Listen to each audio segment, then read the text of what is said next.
नमस्कार, न्यूज 360 में आपका स्वागत है। मैं हूं दीप्ति शाही सिंह। करीब 5 साल बाद आज ब्रिक्स सम्मेलन में भारत और चीन के बीच द्विपक्षीय वार्ता हुई है। ये बैठक करीब 50 मिनट तक चली है। अभी कुछ ही दिन पहले भारत और चीन ने देपसांग मैदानी क्षेत्र और डेमचोक क्षेत्र में एक दूसरे को गश्त करने के अधिकार बहाल करने पर सहमति जताई है, जो पूर्वी लद्दाख में वास्तविक नियंत्रण रेखा के संघर्ष को सुलझाने की कोशिशों को दिखाता है।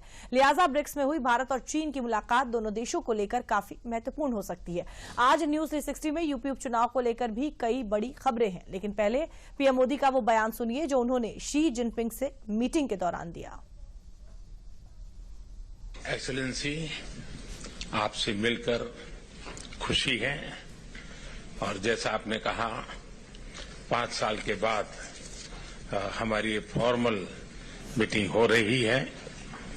हमारा मानना है कि भारत और चीन के संबंधों का महत्व केवल हमारे लोगों के लिए ही नहीं, लेकिन वैश्विक शांति, स्थिरता और प्रगति के लिए भी हमारे संबंध बहुत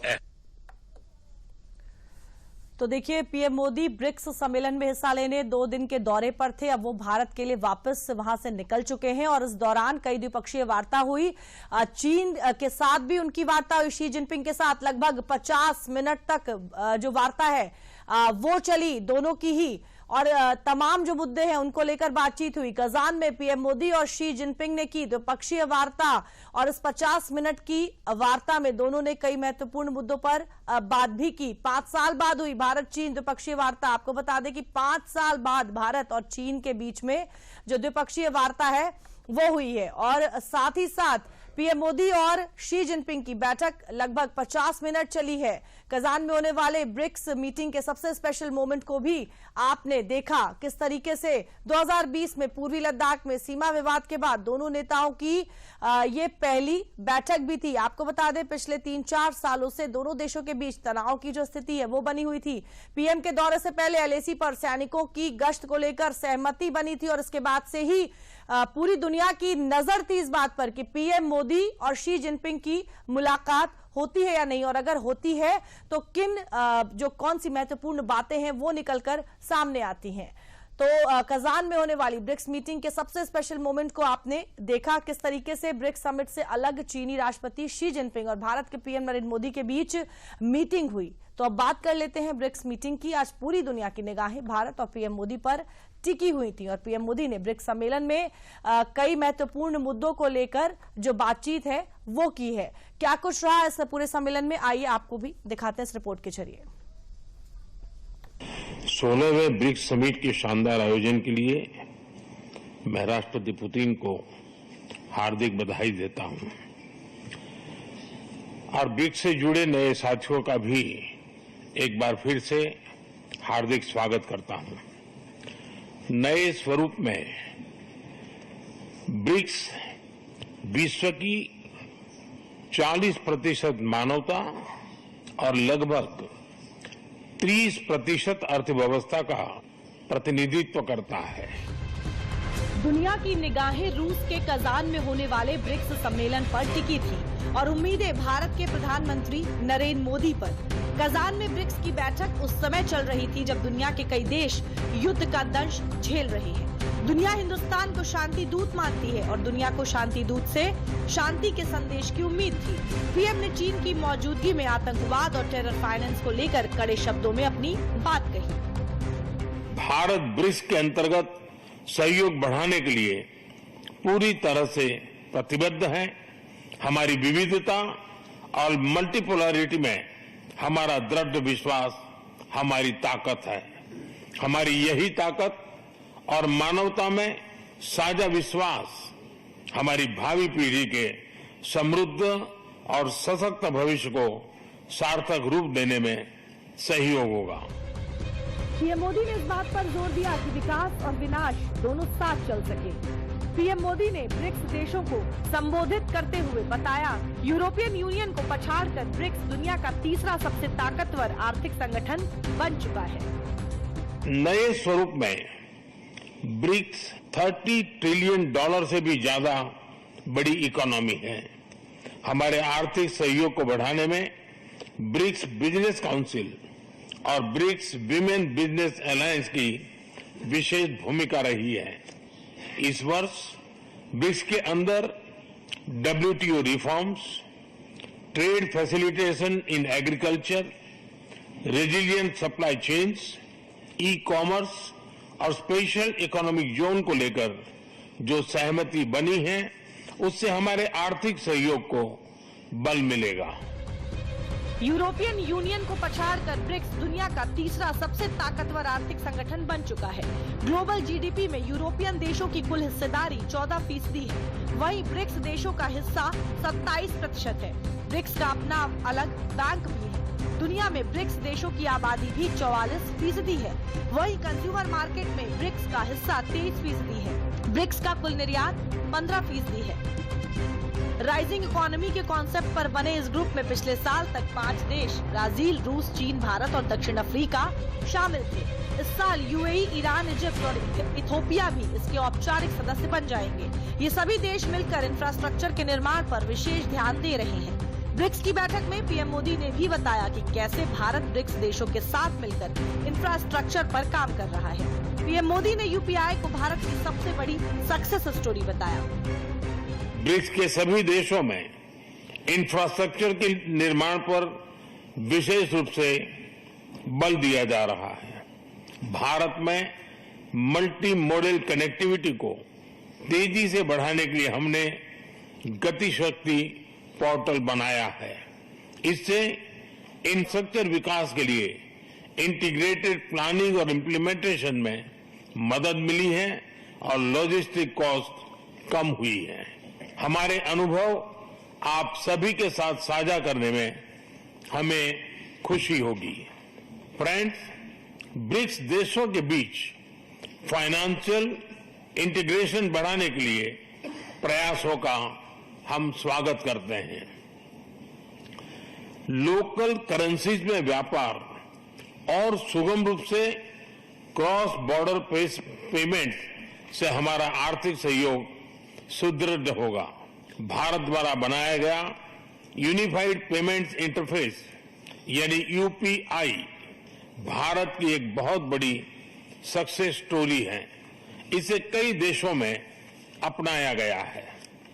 पिछले वर्ष हिज हाइनेस शेख मोहम्मद के साथ मिलकर हमने इसे यूएई में भी लॉन्च किया। अन्य ब्रिक्स देशों के साथ भी इसमें सहयोग किया जा सकता है। रूस ने इस ब्रिक्स समिट में ब्रिक्स करेंसी की भी पेशकश की है। ब्रिक्स करेंसी दरअसल बहुपक्षीय डिजिटल भुगतान प्रणाली है। ब्रिक्स देशों के बीच लेन-देन को आसान बनाने के लिए किया जा रहा है। ये करेंसी अमेरिका के लिए बड़ा झटका साबित हो सकती है, क्योंकि विश्व के ज्यादातर देश अमेरिकी डॉलर में ही व्यापार करते हैं और इस करेंसी के आने के बाद विश्व बाजार से अमेरिकी डॉलर की बादशाहत खत्म हो जाएगी। अमेरिका की आक्रामक विदेश नीति को देखते हुए भी ब्रिक्स करेंसी को जरूरी माना जा रहा है। ब्रिक्स करेंसी से डॉलर और यूरो पर निर्भरता तो कम होगी ही, ब्रिक्स देशों में आर्थिक हितों के लिए नई साझा करेंसी विकसित होगी। 2022 में पहली बार ब्रिक्स करेंसी का प्रस्ताव आया था ताकि ब्रिक्स देश मिलकर ब्रिक्स करेंसी में व्यापार कर पाए। इस करेंसी के आने से ब्रिक्स देशों की आर्थिक ताकत बढ़ेगी। रूस के कजान में चल रहे ब्रिक्स शिखर सम्मेलन में संगठन के देशों ने अपनी अपनी करेंसी में कारोबार पर जोर दिया है। इसे ब्रिक्स की अपनी करेंसी कायम करने की ओर इशारा माना जा रहा है। हालांकि ब्रिक्स मुद्रा कब जारी की जाएगी इसको लेकर कुछ क्लियर नहीं है। ब्रिक्स में पीएम मोदी अपने संबोधन के कुछ ही देर बाद चीनी राष्ट्रपति शी जिनपिंग के साथ द्विपक्षीय वार्ता में शामिल हुए। एक्सेलेंसी, आपसे मिलकर खुशी है और जैसा आपने कहा 5 साल के बाद हमारी फॉर्मल मीटिंग हो रही है। हमारा मानना है कि भारत और चीन के संबंधों का महत्व केवल हमारे लोगों के लिए ही नहीं, लेकिन वैश्विक शांति, स्थिरता और प्रगति के लिए भी हमारे संबंध बहुत अहम। भारत और चीन के दोनों ही नेता करीब 5 साल बाद एक दूसरे से मिले। तो पीएम मोदी की इस यात्रा पर, रूस यात्रा की बात करें तो पूरी दुनिया की नजर थी और खास तौर से भारत और चीन दोनों ही देश के नेताओं के मिलने को लेकर तमाम तरह की जो बातें हैं वो हो रही थी। फिलहाल वो वहां पर मिले, 50 मिनट लगभग बात हुई। लेकिन इसी तरह से अगर बात उत्तर प्रदेश की करें तो यहां पर भी उपचुनाव को लेकर सबकी नजर जो है उस पर बनी हुई है। उपचुनाव में कांग्रेस और सपा के बीच सीटों का समझौता और बिगड़ता हुआ दिख रहा है, क्योंकि जिस सीट पर कांग्रेस लगातार अपना दावा कर रही थी उस सीट पर सपा के प्रत्याशी ने आज नामांकन कर दिया। लिहाजा अब सवाल सपा और कांग्रेस के रिश्तों पर भी उठने लगा है। देखिए ये रिपोर्ट।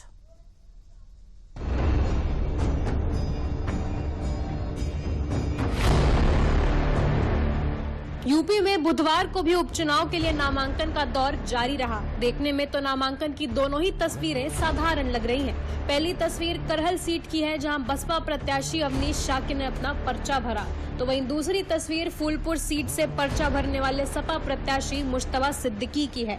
लेकिन इन दोनों ही तस्वीरों में दूसरी तस्वीर को सियासी नजरिए से जब आप देखेंगे तो बहुत फर्क नजर आएगा, क्योंकि दूसरी तस्वीर में जिस सीट से सपा प्रत्याशी ने नामांकन किया है वो सीट कांग्रेस अपने लिए मांग रही थी। यानी अब इस नामांकन के साथ ही अटकलें भी शांत हो गई हैं कि सपा कांग्रेस के लिए फूलपुर सीट छोड़ेगी। लिहाजा एक बात तो तय है कि कांग्रेस अब 2 सीटों पर ही उपचुनाव लड़ेगी, नहीं तो एक भी नहीं। कांग्रेस इस बात को जानती है कि जिस भी सीट से कांग्रेस चुनाव लड़ेगी वहां चुनाव हारने की संभावना ज्यादा है, और ऐसे माहौल में कांग्रेस की आलोचना हो, कांग्रेस की धर चुके, इसलिए कांग्रेस यहाँ उनको जो सीटें मिली थी उस पर चुनाव नहीं लड़ना चाहिए। अखिलेश यादव कांग्रेस के साथ सीट बंटवारे का 2 तरफा गेम खेल रहे हैं। एक तरफ वो यूपी उपचुनाव के लिए अपने प्रत्याशियों का नामांकन करवा रहे हैं, तो दूसरी तरफ कांग्रेस के लिए 2 सीटें छोड़कर गठबंधन का साथ भी दिखा रहे हैं। और जब अखिलेश से इस पर सवाल किया जाता है तो चालाकी से कन्नी भी काट लेते हैं। अभी नामांकन चलने समय है, ये हम 2 दलों की बात है, हम लोग रास्ता निकालेंगे। अखिलेश यादव विपक्षी गठबंधन को लेकर जिस तरह से मुस्कुराकर जवाब दे रहे हैं, गठबंधन की स्थिति इतनी सामान्य दिखती नहीं है। पिछले कुछ समय में अखिलेश की तरफ से सीटों को लेकर चले जा रहे दांव तो इसी बात की तरफ इशारा कर रहे हैं। अखिलेश ने पहले यूपी उपचुनाव के लिए अपने प्रत्याशी उतार दिए, फिर कांग्रेस के सामने महाराष्ट्र में 12 सीटों की डिमांड रख दी, फिर माना जाने लगा कि सपा कांग्रेस के लिए फूलपुर सीट छोड़ देगी। लेकिन अखिलेश ने अपने प्रेशर पॉलिटिक्स का एक उदाहरण पेश किया और फूलपुर सीट से अपने उम्मीदवार को नामांकन करवा दिया। एक बात तो साफ है कि कांग्रेस और सपा में सीटों को लेकर तकरार तो है, भले इस पर खुलकर दोनों ही पार्टी से कोई ना बोल रहा हो, और तकरार के पीछे का ये पूरा पेंच सीट बंटवारे पर फंसा है, जिसको लेकर सपा कांग्रेस में जमकर प्रेशर पॉलिटिक्स हो रही है। इसीलिए अखिलेश धीरे धीरे करके अपने पत्ते खोल रहे हैं।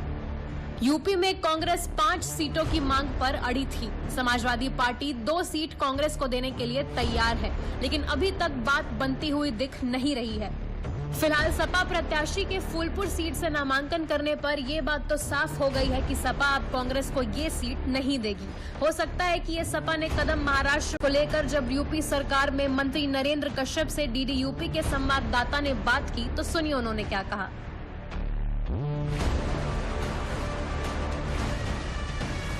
जो याचिका वापस लेने की बात हुई, उसके बाद वकीलों का झील हो गया।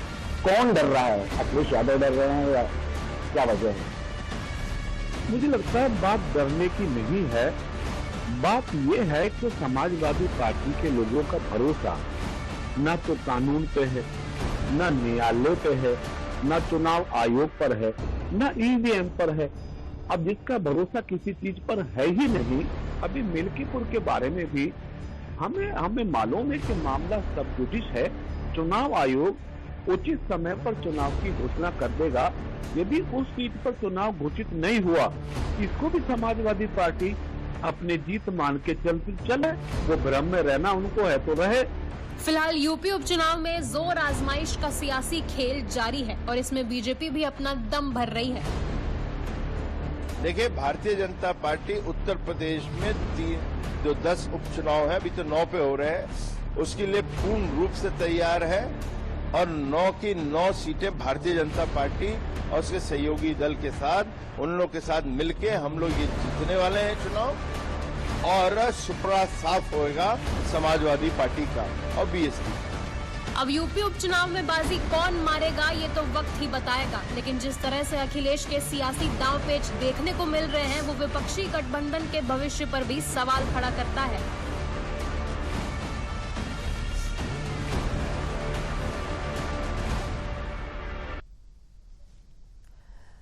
तो यूपी में उपचुनाव को लेकर जो हलचल है वो तेज हो गई है, लेकिन इन सब के बीच जो सबसे बड़ा सवाल उठता है वो ये है कि क्या यूपी में सपा और कांग्रेस जिस तरह से सीटों के बंटवारे को लेकर लगातार बात हो रही है, साथ आकर चुनाव लड़ने की बात हुई थी, लेकिन कांग्रेस ने जिन 5 सीटों की मांग की थी, अखिलेश यादव ने पहले ही 7 सीटों पर जो उम्मीदवार हैं उनके नामों की घोषणा कर दी। कहा जा रहा था कि शायद अगर जो फूलपुर की सीट है वो कांग्रेस को दे दी जाए, लेकिन आज सपा के प्रत्याशी ने फूलपुर से भी जो अपना नामांकन है वो कर दिया है। सवाल कई तरह के खड़े होते हैं, क्योंकि जाहिर तौर पर जब कांग्रेस को उसकी मांगी हुई सीटें नहीं मिल रही तो अब सवाल यहां पर यह उठता है कि क्या अब कांग्रेस और सपा जो है वो मिलकर, क्योंकि अब सिर्फ 2 सीटें ही बची हुई हैं और उन 2 सीटों पर कांग्रेस जो है वो इंटरेस्टेड नजर नहीं आ रही है, तो सवाल ये उठता है कि क्या आप दोनों मिलकर चुनाव लड़ेंगे? क्या कांग्रेस यूपी में चुनाव लड़ेगी? और अगर नहीं लड़ेगी तो क्या वो अपना जो समर्थन है वो सपा को उत्तर प्रदेश के उपचुनाव में देगी या नहीं देगी? और इन तमाम अटकलों के बीच में अब एक नया जो सियासी वार है वो भी शुरू हो गया है। अब ये जो पूरी लड़ाई है अब पोस्टर वॉर पर भी, पोस्टर पॉलिटिक्स भी देखने को मिल रही है। अब ये पोस्टर पॉलिटिक्स का यूपी और महाराष्ट्र कनेक्शन क्या है, देखिए इस रिपोर्ट में।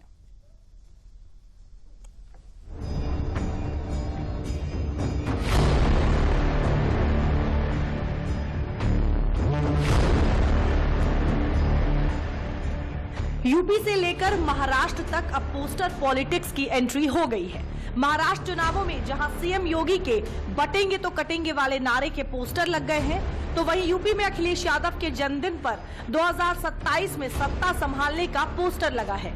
यूपी में 3 साल पहले भी 2021 में जब यूपी 2022 विधानसभा के चुनाव मुहाने पर थे, तब अखिलेश के जन्मदिन पर टाइमर वाली घड़ी के साथ आ रहा हूं का पोस्टर काफी चर्चा में रहा था। और अब एक बार 2024 में यानी 2027 विधानसभा चुनाव के ठीक 3 साल पहले अखिलेश के जन्मदिन पर 27 का सत्ताधीश नाम का पोस्टर चर्चा में है। देखिए पोस्टर पर बड़े अक्षरों में लिखा है 27 का सत्ताधीश, यानी 2027 में सत्ता में आने वाला, लेकिन ये लाइन अधूरी है। पोस्टर के ऊपरी हिस्से में इसकी पूरी लाइन लिखी है। 24 में बरसा जनता का आशीष, दीवारों पर लिखा है कौन होगा 27 का सत्ताधीश, यानी 2024 के लोकसभा चुनावों में सपा को यूपी से मिला जनाधार के दम पर वो 2027 के चुनावों की बिसात बिछाने लगे हैं। शेख चिल्ली हसीन सपने देखा करता था और ये सोचता था कि उसके सपने पूरे हो जाएंगे, लेकिन राजनीति में शेख चिल्ली जैसे हसीन सपने देखने से सपने पूरे नहीं होते हैं, बल्कि आपको जनता की संवेदनाओं के साथ जुड़ना पड़ता है, जनता के लिए काम करना पड़ता है। केवल जाति और मजहब के समीकरण करके अपराधी और माफियाओं का साथ लेकर के चुनाव नहीं जीता जा सकता है। 2017 में भी सपने देखे थे, 19 में भी देखे थे, 22 में भी देखे थे, 24 में भी देखे थे। अभी 27 की चिंता ना करें, उत्तर प्रदेश में उपचुनाव होने वाले हैं, पहले उपचुनाव की चिंता करें। ये उपचुनाव के परिणाम ही उनके सारे सपनों को चकनाचूर कर देंगे। आदरणीय अखिलेश यादव जी उत्तर प्रदेश के मुख्यमंत्री 27 में होंगे। जो तो समाजवादी पार्टी की ताकत बढ़ी है, लोकसभा जो देश की सबसे बड़ी पंचायत है, तीसरी शक्ति के रूप में उभरी है, इसी से अंदाजा लगा सकते हैं कि निश्चित रूप से भारतीय जनता पार्टी जाएगी। 27 में माननीय अखिलेश यादव जी के नेतृत्व में एक मजबूत सरकार बनेगी। पोस्टर लगाना है, डेमोक्रेसी है, सबको आजादी है। उपचुनाव हम लोग जीत रहे हैं। 27 में फिर से पूज्य महाराज जी की सरकार, डबल इंजन सरकार आ रही है। हमके लगा था कि और 27 साल लगी, 27 का ऊ कहताड़न उनके 27 साल और लगी सरकार में आए खातिर जो हमके लौका था, और 27 साल उनको इंतजार करना होगा, क्योंकि इस वक्त भारत अपने प्रधानमंत्री मोदी जी को कमजोर नहीं देखना चाहता। भारत अपने आप को विकसित देखना चाहता है। भारत का एक एक युवा सियासी दलों के लिए चुनावों के समय बना माहौल काफी महत्व रखता है। अब जो अखिलेश का ये पोस्टर लगा है वो महाराष्ट्र में लगे सीएम योगी के पोस्टर के बदले में लगा पोस्टर माना जा रहा है और सपा की ये कोशिश अपने पाले में माहौल बनाना ही माना जा रहा है। लेकिन सपा की ये कोशिश पहले फ्लॉप साबित हो चुकी है। जब 2021 में अखिलेश का ऐसा ही पोस्टर लगा था तो भी सपा को 2022 के विधानसभा चुनाव में हार का सामना करना पड़ा था।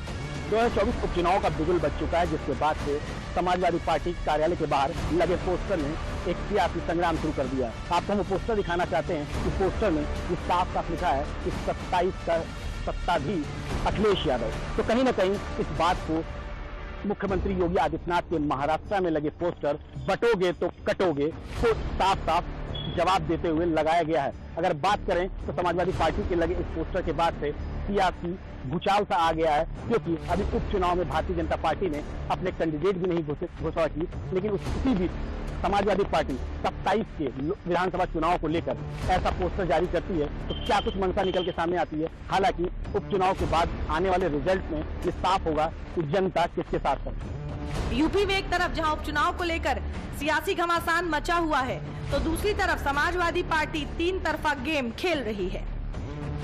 पहला, यूपी उपचुनाव को जीतने के लिए योगी सरकार के मुद्दों का खुला विरोध। दूसरा, यूपी और महाराष्ट्र के चुनावों में सीटों के बंटवारे के लिए कांग्रेस पर प्रेशर पॉलिटिक्स। तीसरा, यूपी 2027 विधानसभा चुनाव के लिए अभी से ही माहौल बनाना।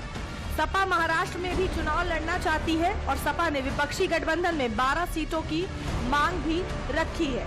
अब जब महाराष्ट्र में बटेंगे तो कटेंगे नाम का पोस्टर सीएम योगी की फोटो के साथ लगा तो अखिलेश को ये नहीं भाया, लिहाजा अखिलेश ने इसे अपने पीडीए पॉलिटिक्स से जोड़कर जनता के सामने परोसने में कोई कसर नहीं छोड़ी। बहनों और भाइयों, राष्ट्र से बढ़कर के कुछ नहीं हो सकता, कुछ नहीं हो सकता।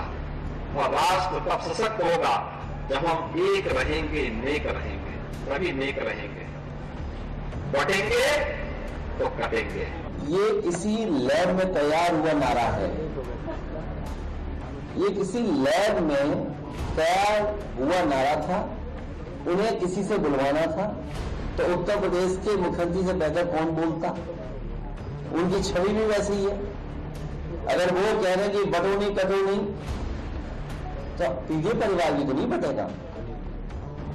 तो वो तो नारा आपके लिए लगा रहे हैं कि पीडीए परिवार के लोग बटना मत। फिलहाल पोस्टर को लेकर अखिलेश का ये रवैया बता रहा है कि ये सियासत उपचुनाव तक ही नहीं बल्कि यूपी में 2027 के होने वाले विधानसभा चुनावों तक चलने वाली है, क्योंकि अखिलेश यादव इस समय हर मुद्दे को तोड़ मरोड़ के योगी सरकार के खिलाफ ही पेश कर रहे हैं। अब अखिलेश को इसका फायदा मिलेगा या 2022 के चुनावों की तरह ये दांव भी फेल होगा, ये तो वक्त ही बताएगा।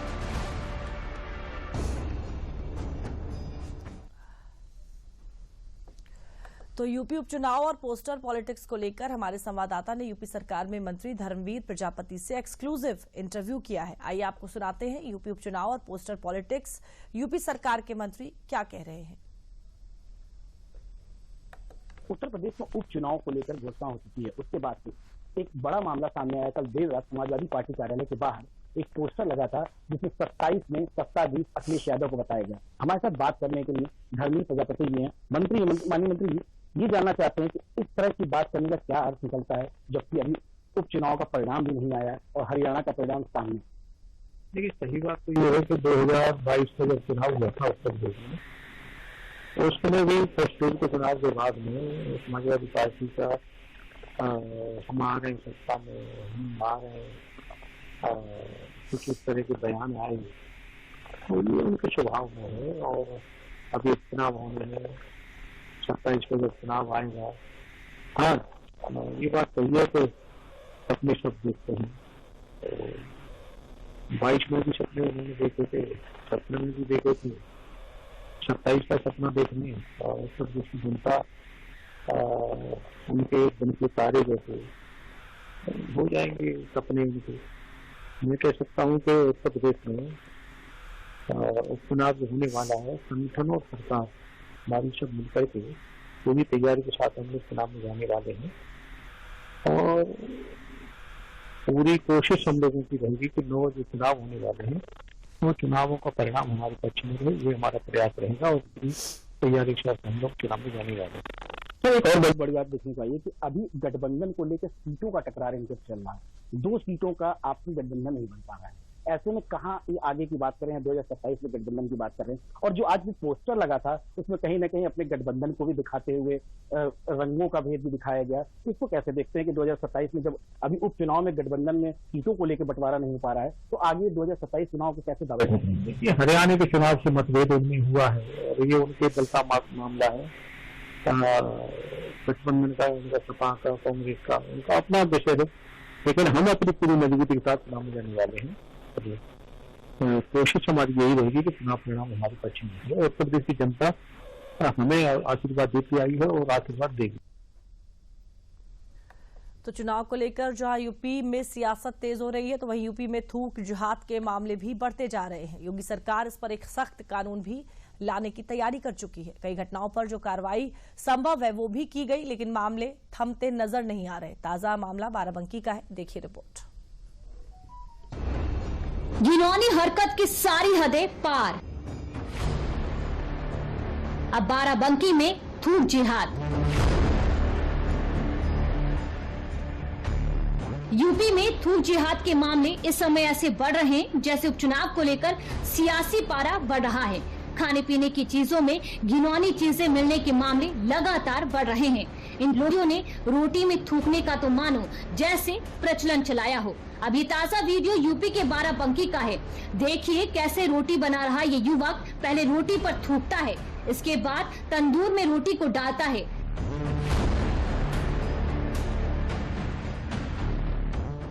देखिए, युवक पहले रोटी को हाथों से फैलाता है, फिर चुपके से उस पर थूक कर तंदूर में डालता है। 51 सेकंड की इस वीडियो में ये युवक हर रोटी को थूक कर ही तंदूर में डालता है। ये पहली, ये दूसरी, ये तीसरी, ये चौथी और ये 5वीं। थूक जिहाद की घिनौनी हरकत बाराबंकी के हाफिज जी नाम के होटल की है, जिसका ये वीडियो सोशल मीडिया पर खूब वायरल हो रहा है। बताया जा रहा है कि वीडियो वहां मौजूद किसी शख्स ने दूर से बनाया है। वीडियो वायरल होने के बाद पुलिस ने भी मामले को संज्ञान में लिया। पुलिस ने हाफिज जी नाम के होटल को सीज कर दिया। वीडियो के आधार पर पुलिस ने आरोपी को गिरफ्तार कर लिया। वायरल वीडियो बीते मंगलवार का बताया जा रहा है। पूरा मामला बाराबंकी के रामपुर थाना क्षेत्र के कस्बा सुड़िया मऊ का है।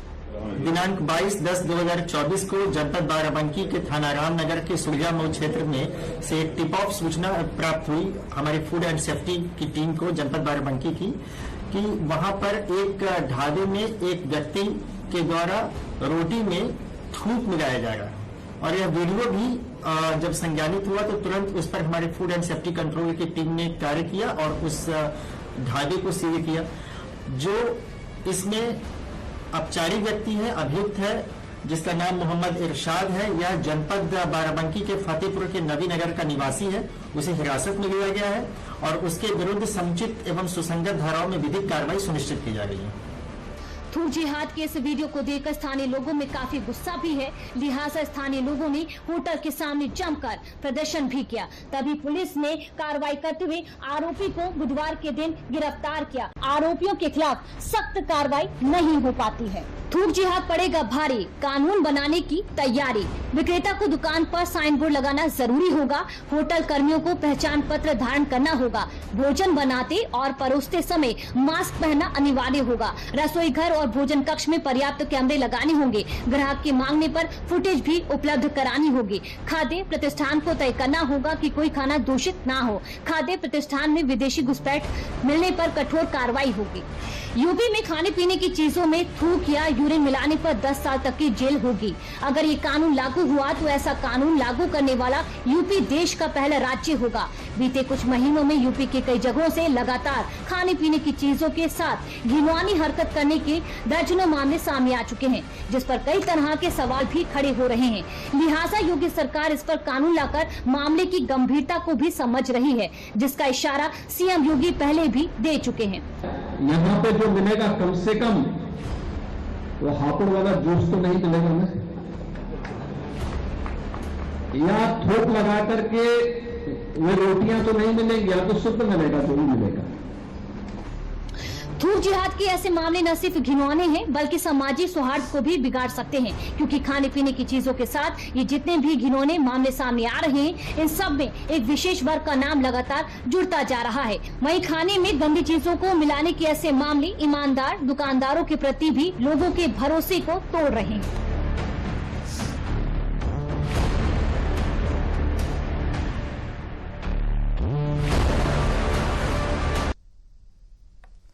आज मथुरा जन्मभूमि केस में मुस्लिम पक्ष को एक बड़ा झटका लगा है। इलाहाबाद हाईकोर्ट ने मुस्लिम पक्ष की याचिका खारिज कर दी। क्या है पूरा मामला और अब इसमें आगे क्या कुछ होगा, देखिए इस रिपोर्ट में।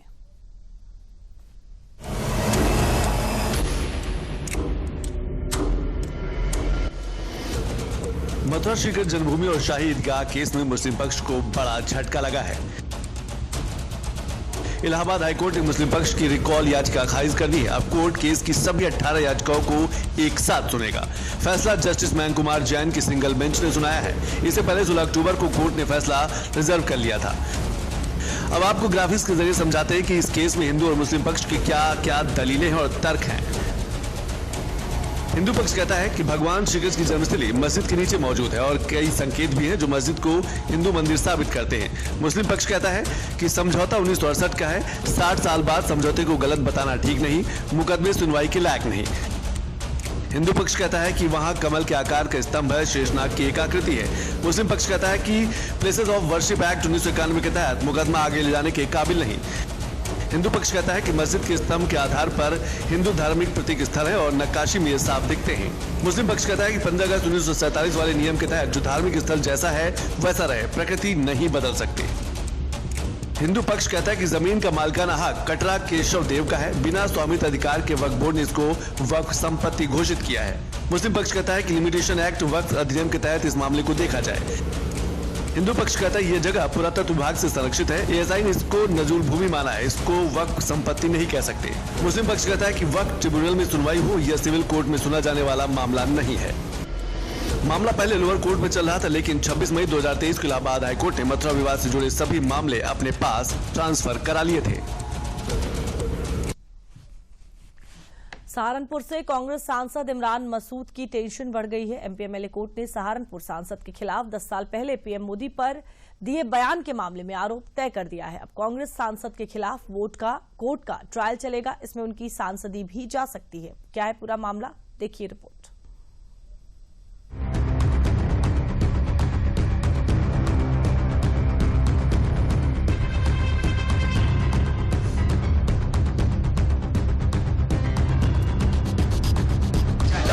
करने कोई कुछ कर ले, नरेंद्र मोदी से कौन लड़ेगा? लड़ेंगे जो वो गुजरात समझ रहा 4% मुसलमान है गुजरात में, यहाँ 42% मुसलमान है, यहाँ गुजरात बना दे।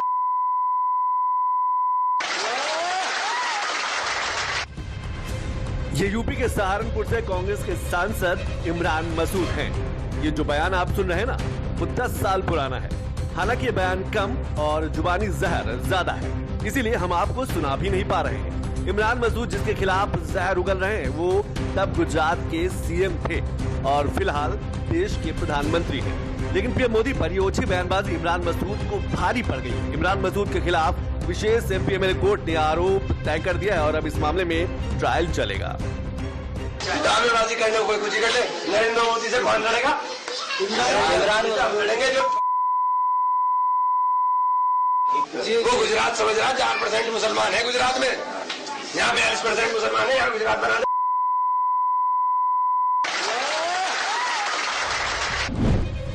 इमरान मसूद ने साल 2014 में पीएम मोदी के खिलाफ गंभीर आपत्तिजनक टिप्पणी की थी। इस मामले में एफआईआर होने के बाद इमरान मसूद को जेल भी जाना पड़ा था। विशेष न्यायाधीश एमपी एमएलए की अदालत ने 19 ग्रामीणों के बयान भी दर्ज किए हैं। इमरान मसूद के बयान के 10 साल बाद कोर्ट में आरोप तय हो गए। अब मामले की सुनवाई विशेष न्यायाधीश एमपी एमएलए की अदालत में होगी। 2014 में लोकसभा चुनाव में इमरान मसूद कांग्रेस प्रत्याशी थे सहारनपुर से। वो थाना देवबंद के क्षेत्र में नवगरी गांव में एक चुनावी जनसभा के दौरान इमरान मसूद द्वारा एक आपत्तिजनक भाषा का प्रयोग करते हुए माननीय हमारे देश के प्रधानमंत्री नरेंद्र मोदी के खिलाफ आपत्तिजनक भाषण दिया गया था, जिसमें काफी लोगों के भावना को आहत किया गया उनके द्वारा।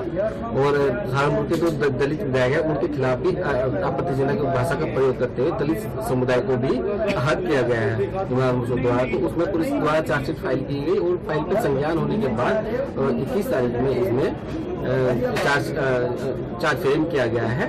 और अब आगे की कार्रवाई साक्ष्य को बुलाकर फाइल में साक्ष्य जो पुलिस द्वारा साक्ष्य एकत्रित किए गए हैं उनको बुलाकर आगे की कार्रवाई की जाएगी। 10 साल पहले इमरान मसूद ने देवबंद में पीएम मोदी पर विवादित बयान दिया था। तब पूरे भाषण का वीडियो सोशल मीडिया पर खूब वायरल हो गया था। इमरान मसूद ने तब तो दलित नेताओं पर भी आज जाति सूचक टिप्पणी की थी।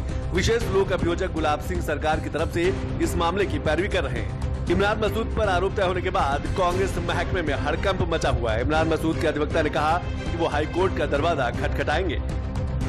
इमरान मसूद के सीनियर अधिवक्ता अनवर अहमद सिद्दीकी हैं। अधिवक्ता का आरोप है कि वीडियो की फॉरेंसिक जांच नहीं कराई गई है।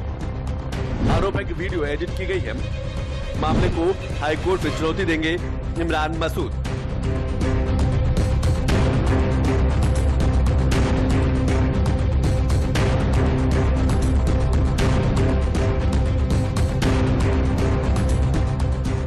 अब जरा इन तस्वीरों को देखिए। ये तस्वीरें इसी साल लोकसभा चुनाव के नतीजे के बाद की है। इमरान मसूद को जब सहारनपुर की लोकसभा सीट से जीत मिली थी तो कांग्रेस समर्थकों ने जश्न की सारी हदें पार कर दी थी।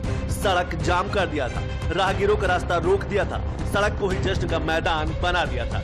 पुलिस ने तब 50 लोगों पर मुकदमा भी दर्ज किया था। चुनाव नतीजों को आए हुए अभी आधा साल भी नहीं हुआ कि जश्न की वो तस्वीरें फीकी पड़ती हुई दिख रही हैं, क्योंकि इमरान मसूद की संसद सदस्यता पर ही खतरा मंडराने लगा है। इमरान मसूद कांग्रेस के टिकट पर सहारनपुर लोकसभा सीट से चुनाव जीते थे। सहारनपुर के एमपी एमएलए कोर्ट ने इमरान मसूद पर कई धाराओं में आरोप तय किए हैं। आरोप सही होने पर 5 से 7 साल तक की सजा का प्रावधान है। इमरान मसूद को सजा होती है तो संसद सदस्यता चली जाएगी। दरअसल किसी भी सांसद या विधायक को अगर 2 साल या उससे ज्यादा की सजा मिलती है तो जन प्रतिनिधित्व अधिनियम के तहत उसकी सदस्यता रद्द कर दी जाती है। बीते कुछ सालों में यूपी में ही कई सांसदों और विधायकों की सदस्यता रद्द हुई है। लिस्ट में पहला नाम कांग्रेस सांसद राहुल गांधी का ही है। 23 मार्च 2023 को वायनाड से सांसद राहुल गांधी की संसद सदस्यता चली गई। मानहानि मामले में राहुल गांधी को 2 साल की सजा हुई थी। बाद में सजा रद्द होने पर राहुल गांधी की संसद सदस्यता बहाल हो गई। अब्दुल्ला आजम खान की विधानसभा सदस्यता 15 जनवरी 2023 को रद्द हुई। अब्दुल्ला आजम खान स्वार विधानसभा सीट से विधायक थे। सरकारी काम में बाधा डालने पर 2 साल की सजा हुई थी। 28 अक्टूबर 2022 को आजम खान की विधानसभा की सदस्यता रद्द की गई। आजम खान को हेट स्पीच से जुड़े एक मामले में 3 साल की सजा हुई थी। आजम खान उत्तर प्रदेश की रामपुर विधानसभा सीट से चुनकर आए थे।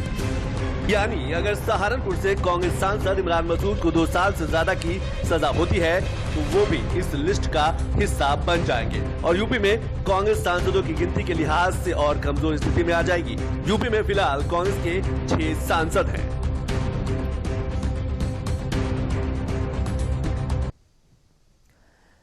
तो अभी आपने एक ऐसी खबर देखी जिसमें कांग्रेस सांसद की सदस्यता पर ही खतरा मंडरा रहा है। अब आपको कांग्रेस पार्टी से ही जुड़ी एक ऐसी खबर दिखाते हैं जिसमें सांसद बनने की तैयारी चल रही है। वायनाड से सांसद का चुनाव जीते राहुल गांधी ने वो सीट खाली कर दी है। अब उसी सीट पर हो रहे उपचुनाव में उनकी बहन और कांग्रेस महासचिव प्रियंका गांधी चुनाव लड़ रही हैं। वायनाड में आज नामांकन से पहले प्रियंका ने रोड शो किया और जनता से भावुक अपील भी की। वायनाड से बीजेपी प्रत्याशी भी अपनी जीत का दम भर रहे हैं। आपको दिखाते हैं ये रिपोर्ट।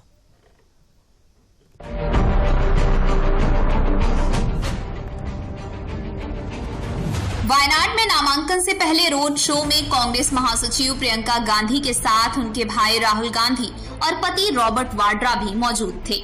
राहुल गांधी के वायनाड सीट खाली करने के बाद अब प्रियंका गांधी उपचुनाव में जीत का दम भर रही हैं। लंबे चौड़े रोड शो के बाद प्रियंका गांधी ने नामांकन कर दिया। अभी तक वायनाड में भाई राहुल गांधी के लिए वोट मांगने आ रही प्रियंका गांधी ने पहली बार अपने लिए वोट मांगा तो भाई राहुल ने वायनाड से 2 सांसद का वादा कर दिया। That it has been 35 years since I have been campaigning for different elections. This is the first time that I am campaigning for your support for myself. I'd like to remind you in case you forget,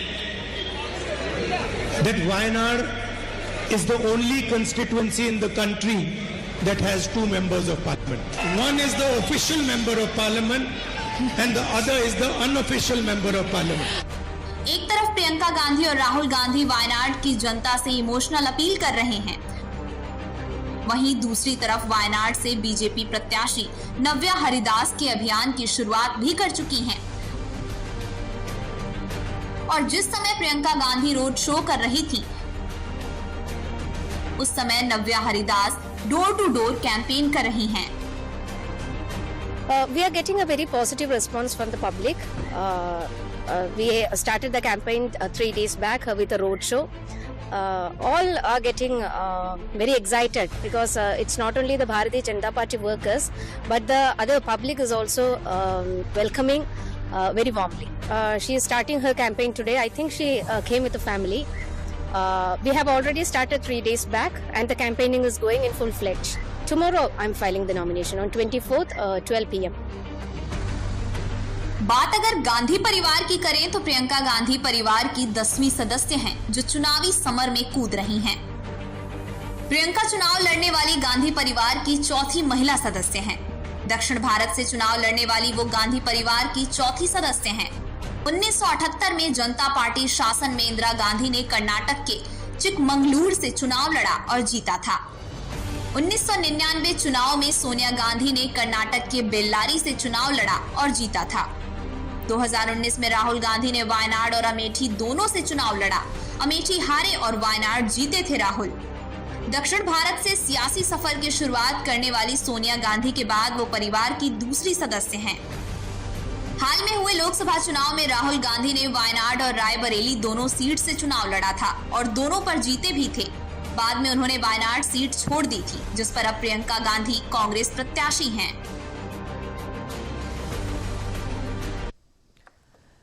और अब बढ़ते अगली खबर की ओर। लखनऊ में मच्छरों का डंक बढ़ता ही जा रहा है। हर दिन नए आंकड़े जारी हो रहे हैं। मंगलवार को मिले रिपोर्ट में डेंगू का ग्राफ कैसा रहा और मलेरिया को लेकर क्या अपडेट है, ये सब जानिए हमारी इस रिपोर्ट में।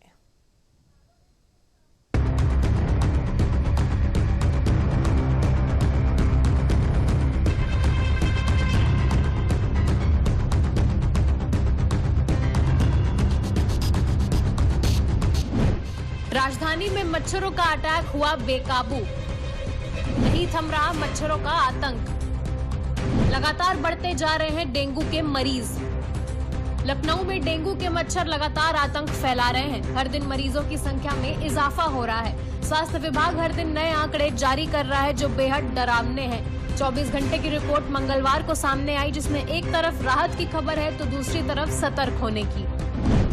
लखनऊ में डेंगू के 56 नए मरीज मिले हैं। महज 12 दिन में 1100 से ज्यादा डेंगू के मरीज सामने आए। इस सीजन में अब तक 1562 मरीज सामने आ चुके हैं। मलेरिया का एक भी मरीज नहीं मिला है।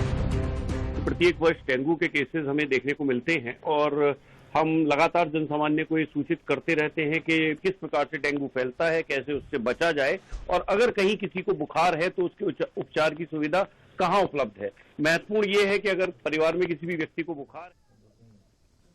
और अगली खबर बेंगलुरु से है। 22 अक्टूबर को बेंगलुरु के पूर्वी हिस्से में होरमावू अगरा इलाके में एक निर्माणाधीन इमारत ढह गई। इमारत ढहने से 5 लोगों की दर्दनाक मौत हो गई। पूरी घटना का सीसीटीवी फुटेज भी सामने आया है, आपको दिखाते हैं। देखिए किस तरह से जो इमारत है वो बिना बम, बिना भूकंप के कैसे भरभराकर अचानक से कितनी बड़ी जो इमारत है वो किस तरह से जमींदोज हो गई। आप तस्वीरें देख सकते हैं अपनी स्क्रीन पर। निर्माणाधीन इमारत ढहने का ये भीषण जो हादसा है वो आप अपनी टीवी स्क्रीन पर देख सकते हैं। ना ही कोई बम ब्लास्ट और ना ही किसी तरह का कोई आपदा, और अपने आप किस तरह से निर्माणाधीन ये जो इमारत है ये जमींदोज हो गई। तस्वीरें देख सकते हैं आप अपनी स्क्रीन पर। तो न्यूज़ 360 में मेरे साथ फिलहाल के लिए इतना ही। मुझे दीजिए इजाजत। नमस्कार।